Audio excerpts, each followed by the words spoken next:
तो hello students, very good morning. मैं हूं प्रशांत गौतम। आई होप आप सब स्वस्थ होंगे, मस्त होंगे और बढ़िया होंगे। तो हमने प्रीवियस लेक्चर में फिगर ऑफ स्पीच के बारे में कुछ बेसिक जानकारी हमने आपको दे दिया था। उसमें पूरे कितने फिगर ऑफ स्पीच होते हैं उसको हमने आपको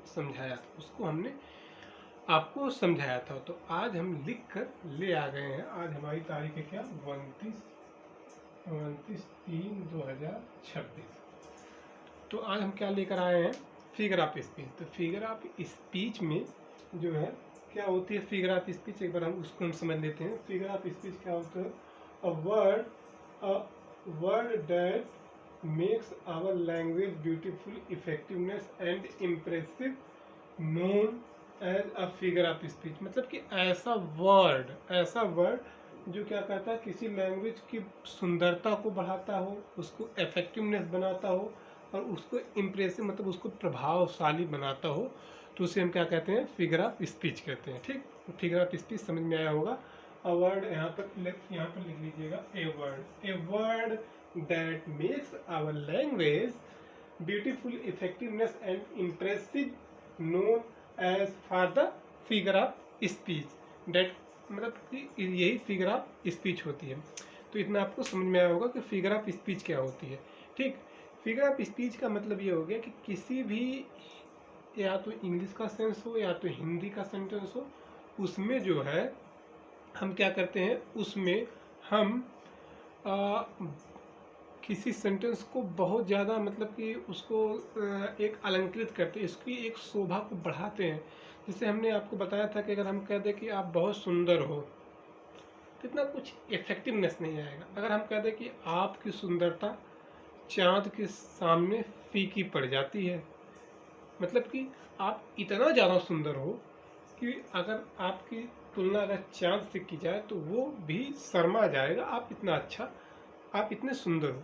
तो क्या है कि वो आपकी सुंदरता को बढ़ा चढ़ाकर बता रहा, समझा रहा है, मतलब कि वो आपकी जो सेंस है उसको और मॉडिफाई कर रहा और इफेक्टिवनेस और इम्प्रेसिव बना रहा है। ठीक, तो दिस इज अ वे, मतलब कि यही फिगर ऑफ स्पीच होता है। तो पहला फिगर ऑफ स्पीच क्या हो जाता है, पहला फिगर ऑफ स्पीच होता है सिमली। क्या है कि पहला फिगर ऑफ स्पीच क्या हो जाता है, सिमली। इमली नहीं, इमली के पता नहीं कुछ हिंदी में कहते हैं, इमली नहीं, आप उसको समझिएगा। इमली का जो नेचर होता है खट्टा, सॉवर, बट यहाँ पर सिमली है। क्या है, सिमली, सिमली, सिमली। तो सिमली क्या होता है उसको हम समझेंगे कि जैसे ये समझिएगा कि जो सिमली है, सिमली की अगर हमको पहचान करनी है तो जिस सेंस में अगर फिगर ऑफ स्पीच अगर पहचानने के लिए अगर आ जाएगा, तो वहाँ पर अगर आप जहाँ पर दिख जाइएगा एज लिखा है या लाइक लिखा है, एज लिखा हो या लाइक लिखा हो, तो वहाँ पर क्या हो जाता है, सिमली हो जाती है। क्या हो जाता है वहाँ पर, सिमली हो जाती है। ठीक, तो लाइक दिस, लाइक दैट, जैसे अगर हम कहते हैं कि डिफरेंट डिफिनेशन क्या है कि comparison between two different things. मतलब क्या होता है कि दो चीज़ों में, दो चीज़ क्या हो जाती है, दो, खाना पक रहा है तो तो जो दो चीज़ें चोरी से चला रहा हूँ इंडक्शन। इतनी समय गैस की महामारी चल रही है, गैस 450 रुपये किलो बिक रही है। तो मकान मालिक से चोरी करके इंडक्शन चला रहा हूँ, रात के 12 बज रहे हैं। गुड मॉर्निंग भले कह दिया हूँ, ये वीडियो में डाल रहा हूँ, किसी को बताइएगा मत। ठीक, चलिए ठीक। तो जो है क्या है कि अब हम सिमली, तो जो सिमली जो है, सिमली क्या है कि दो वाक्य है ना, दोनों वाक्यों में कंपेयर किया जा रहा है। दो वाक्य, एक वाक्य, दो वाक्य, दोनों के बीच कंपेयर जब की जाती है कि जैसा जैसे कंपेयर जब यहाँ पर की जाती है तो वहाँ पर क्या हो जाता है, सिमली। जैसे क्या है कि जहाँ पर एज और लाइक देखेंगे वहाँ पर आप सिमली समझ जाएंगे। तो क्या, comparison between two different things, comparison between two different things, दो थिंग्स, दो वस्तुओं में जब कंपेरिजन जब की जाती है तो वहाँ पर क्या हो जाता है, वहाँ पर सिमली हो जाती है। अब यहाँ पर क्या है कि the glow of his face as, of his face, यहाँ पर देख लीजिए एज आ गया, ये मार्कर नहीं चल रहा है साला, सॉरी। तो क्या है कि the glow of his face as bright as sunshine. ठीक। अब इसका क्या मतलब निकला कि the glow of his face, जो आपके चेहरे की चमक है, ठीक, जो आपके चेहरे की चमक है, चमक थी ब्राइट ऑफ द सनशाइन, मतलब कि आपके चेहरे की चमक सूर्य के समान है, के जैसी है। ठीक, यहाँ पर एज आ जाएगा तो वहाँ पर क्या हो जाएगा, जैसा का सेंस निकलेगा। ठीक, कि जैसा आपके चेहरे की चमक सूर्य के रोशनी के समान है, कि जैसी है। ठीक, आपके चेहरे की चमक सूर्य के रोशनी के समान है, या सूर्य की रोशनी जैसी है। आपके चेहरे की चमक सूर्य की रोशनी जैसी है। तो ये जो है क्या हो जाता है, ये हो जाता है जो है comparison between two different thing. तो ये हो जाता है हमारा simply the glow of his face was as bright as sunshine. ठीक, ये आपको समझ आया होगा।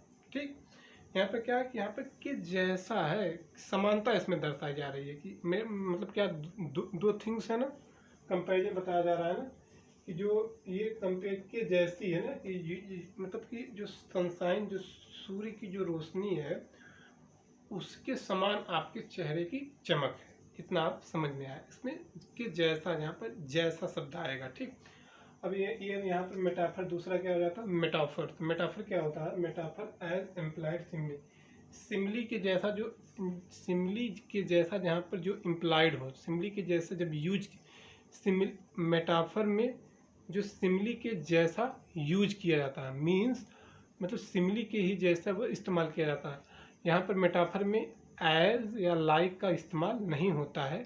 यहाँ पर मेटाफर में आप देख लीजिएगा हमेशा इज पाया जाएगा। क्या हो जाता है, इज।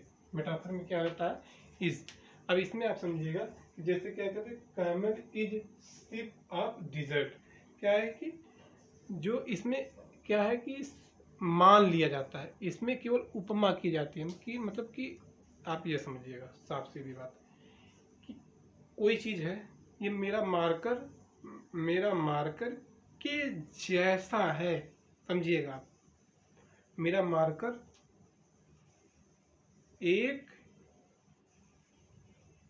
भारी कलम जैसा है। तो वहाँ पर क्या क्या कि जैसा, यहाँ पर उपमा दी जा रही है। ठीक, और ये मैं कह रहा हूँ कि मेरा मार्कर बहुत भारी है, ये मान ही लिए कि मेरा मार्कर बहुत भारी है। एक में उपमा दी जाती है कि जैसा उपमा की बात की जाती है, और एक में हम क्या करते हैं, डायरेक्ट मान लेते हैं। ठीक, डायरेक्ट मान लेते हैं। ये आप दोनों के बीच डिफरेंस समझ में आया होगा। एक में क्या है कि उपमा की जाती है कि जैसा है आपका बेटा जो है बहुत एक क्रांतिकारी जैसा है। तो वहाँ पर क्या है, आपका बेटा एक क्रांतिकारी जैसा है, क्रांतिकारी है नहीं कि जैसा है, ये की हो जाएगा, ये सिमिली हो जाएगा। और ऐसा करने कि आपका बेटा क्रांतिकारी है, तो वहाँ पर क्या हो जाएगा, मेटाफर। आपका बेटा क्रांतिकारी जैसा है तो वो हो जाता है सिमिली। अगर हम कह दें कि आपका बेटा क्रांतिकारी है तो क्या होता है, क्या हो जाता है, वो मेटाफर हो जाता है। तो इतना आपको समझ आया होगा मेटाफर और सिमिली में। तो ये क्या है, यहाँ पर आप समझिएगा एज एम्प्लाइड, मतलब कि जो सिमिली, जब सिमिली को ही मान लिया जाता है, जब सिमिली को ही मान लिया जाता है तो वो हो जाता है metaphor. Like that camel is a ship of dessert, जो मरुस्थल होता है उसका जहाज कैमल होता है, मतलब कि ऊंट मरुस्थल का जहाज होता है। ये मान लिया, ये सही है, मतलब ये मान लिया नहीं जाता, मतलब मान लिया गया है कि एक मान लिया जाता है, एक एक्यूरेट बात की जाती है कि हाँ जहाज है। ठीक, ये आपको समझ में, एक में मान लिया जाता है, एक में एक्यूरेट बात की जाती है। जो मान लिया जाता है वो सिमिली, जो एक्यूरेट बात करते हैं वो जाता है मेटाफर। अब चलिए, अब हम पढ़ेंगे एलिटरेशन। एलिटरेशन क्या हो जाता है, having the same first consonant sound. क्या है कि having the first consonant sound. जैसे आप हिंदी में पढ़ते हैं अनुप्रास अलंकार, इसको अनुप्रास ही समझेंगे। ठीक, क्या समझेंगे, इसको हम अनुप्रास समझेंगे। जैसे क्या है, एक एग्जाम्पल, चंदू के चाचा ने चंदू की चाची को चांदनी चौक पे चांदी के चम्मच में, चांदी की कटोरी में चटनी चटाई चट। तो ये क्या हो जाता है, ये हो जाता है अनुप्रास अलंकार। ठीक उसी प्रकार से हम जब इंग्लिश जब पढ़ते हैं तो वहाँ पर भी एलिट्रेशन आता है। ठीक, वहाँ पर भी एलिट्रेशन आता है। मीन्स एक वर्ड बार बार आते हैं, एक वर्ड बार बार आते हैं, बट उसका जो सेंस है वो अलग अलग, मतलब एक वर्ड बार बार आते हैं, ठीक, एक वर्ड बार बार आते हैं, ठीक, लेकिन उसका सेंस जरूर निकलता है। ऐसा नहीं कि बार बार कोई भी सेंटेंस हम चाचा चन्नी चांदनी चौक, ये सब एक बार बार का एक अलग से एक सेंस, एक पर्टिकुलर एक सेंस निकले, ठीक। तो ये एलिट्रेशन में आप क्या समझेंगे, एलिट्रेशन में क्या है कि having the same first consonant sound, ठीक। तो अब यहाँ पर क्या हो जाएगा, my dear, dear is dear, ठीक। अगर हम कहते हैं my dear is dear, dear. अब ऐसे अगर हम बात कर रहे हैं my dear is dear, my dear is, my dear dear is dear, my dear is, my dear dear is dear. अगर ऐसे अगर हम बात करें और लिख कर अगर हम बात ना करें तो इसका कोई मतलब नहीं। जो कोई अगर ऐसे बोल देगा my dear dear is dear, क्या बोलता है यार, क्या तो इंग्लिश बोलता है, ऐसे इंग्लिश बोली जाती है। लेकिन अगर इसको हम लिख कर अगर समझेंगे तो ये इसका एक पर्टिकुलर एक सेंस निकलता है, लाइक दैट। जैसे अगर हम बात करें कि जो माई डियर, मेरे प्यारे हिरन जैसा, यह प्यारा है, मेरा में क्या है कि मेरे प्यारे हिरन जैसा यह प्यारा है। कितना अच्छी बात है ना। कि जैसे क्या है कि अगर मैं कह दूं कि कोई बच्चा है, ठीक, कोई बच्चा है, अगर हमको अगर ऐसे बात करनी है कि this is my dear, dear is dear, क्या है कि यह प्यारा मेरे हिरन जैसा प्यारा है, ठीक। ये यहाँ पर ये प्यारा मेरे हिरन जैसा प्यारा है। अब यहाँ पर देख लीजिए dear, D E A R, dear, dear मतलब हो जाता है प्यारा, डबल डी डबल ई और मतलब डियर मतलब हो जाता है हिरन। तो ये आपको इलिट्रेशन समझ में आया होगा, ठीक। अब हम बात करते हैं हाइपरबोल। हाइपरबोल का मतलब अगर हम कह दें कि ये जो पृथ्वी है मैं अपने हाथों पे नचा सकता हूँ, जो सूर्य है इसको जब मैं कह दूं तब ये छिप जाएगा, जब मैं कह दूं तब ये राइज हो जाएगा। ये जो हवाएं हैं, ये हवाएं पल भर में गायब हो सकती हैं मेरे कहने के अनुसार। तो ये सब क्या है, ये बकैती कर रहे हैं, वो कुछ नहीं है, ये सब कुछ पॉसिबल नहीं है। मतलब क्या है कि किसी चीज़ को बढ़ा चढ़ाकर बातें करना, किसी चीज़ को बढ़ा चढ़ाकर बातें करना, मतलब बढ़ा चढ़ाकर जब हम बात जब करते हैं तो वो हो जाता है हाइपरबोल। थोड़ा देख ले, रुक जाइए। जब हम क्या करते हैं, जब हम बढ़ा चढ़ाकर जब हम बातें करने लगते हैं तो वो क्या हो जाता है, वो हाइपरबोल हो जाता है। आई होप आपको हाइपरबोल का बेटर अंडरस्टैंडिंग हुआ होगा, ठीक। तो अब यहाँ पर क्या आ जाता है कि मोर देन रिक्वायर एक्सरेशन, ठीक, more than require एक्सरेशन, like that. जैसे कुछ घर में आस पास पड़ोस में कुछ महिलाएं ऐसी होती हैं जो बहुत बड़ी आगे समझदार हैं आप हैं, वो पड़ोसी होते हैं या कुछ रिश्तेदार भी होते हैं। अगर आपको जुकाम भी हुआ है ना, ठीक, तो वो ऐसे बढ़ा चढ़ाकर वो बातें करेंगी, ऐसे बढ़ा चढ़ाकर वो बातें करेंगी कि जो उसका चाहने वाला, जो जो व्यक्ति जो बीमार है, जो उसको चाहने वाला जो है, उससे वो ऐसे बातें करेंगे कि वो मरे या ना मरे लेकिन ये पहले ही मर जाए, ऐसी सिचुएशन आती है, उसकी हार्ट बीट खुद ही बढ़ जाती है, ठीक। तो ये क्या होता है, ये हाइपरबोल होता है। तो थोड़ा इनसे आप बच के रहिएगा, ये जन्मजात, ठीक। तो ये क्या है कि ये हाइपरबोल हो जाते हैं। तो हाइपरबोल में क्या हो जाता है, मोर देन रिक्वायर एक्सरेशन, ठीक, मोर देन रिक्वायर एक्सरेशन। तो अब यहाँ पर क्या हो जाएगा, अब यहाँ पर क्या हो जाएगा, अगर इसके एग्जाम्पल की अगर हम बात करते हैं तो यहाँ पर हो जाएगा आई एम सो टायर्ड, मैं इतना थका हूँ, I am so tired, I am so tired, मैं इतना थका हूँ। I could sleep for a year, I could sleep for a year, मतलब कि क्या है कि मैं इतना ज़्यादा थका हूँ कि मैं 1 साल तक सोऊंगा। क्या है कि मैं इतना ज़्यादा थका हूँ कि मैं 1 साल तक सोऊंगा। ये समझ में नहीं आया बे यार, क्या बकैती कर रहा है, ये पॉसिबल है? अरे सो तू, एक दिन सो जा, एक रात सो जा, अरे बहुत है तो तू 2 दिन सो जा, पूरा तू साल तू सोएगा? बे बेवकूफ़ है क्या?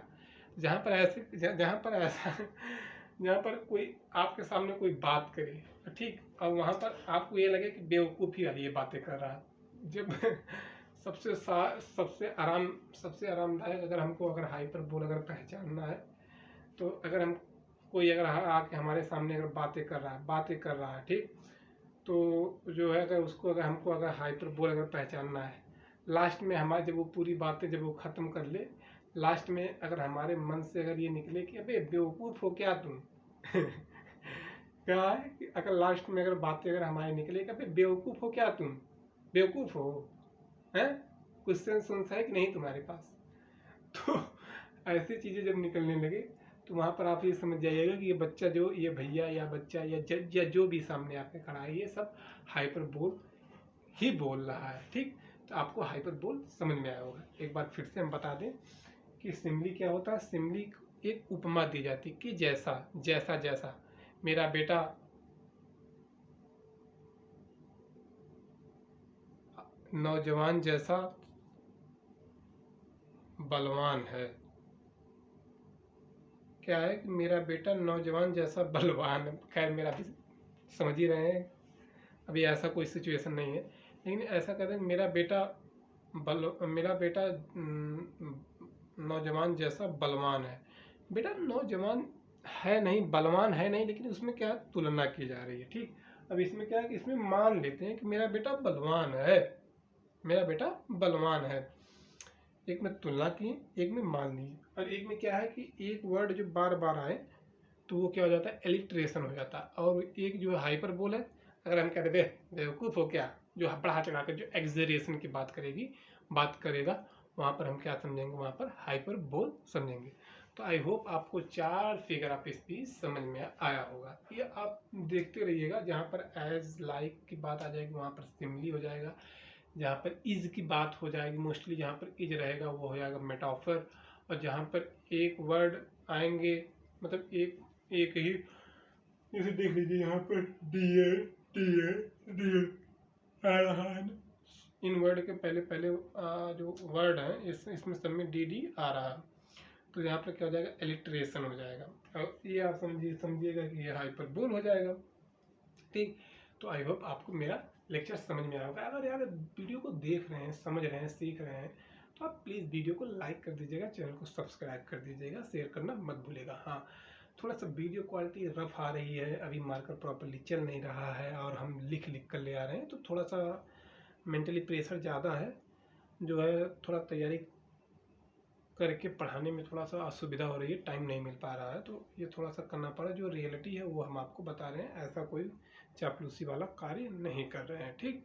जो हमारे साथ जो घटित हो रहा है मैं उसी को ही बता पा रहा हूँ, ठीक। तो आप इसको थोड़ा सा समझिएगा, जैसे ही थोड़ा सिचुएशन कंफर्ट जोन में आती है, वैसे ही हम आपको लिख कर अच्छे से समझाएंगे और सिखाएंगे। चलिए, best of luck, thank you.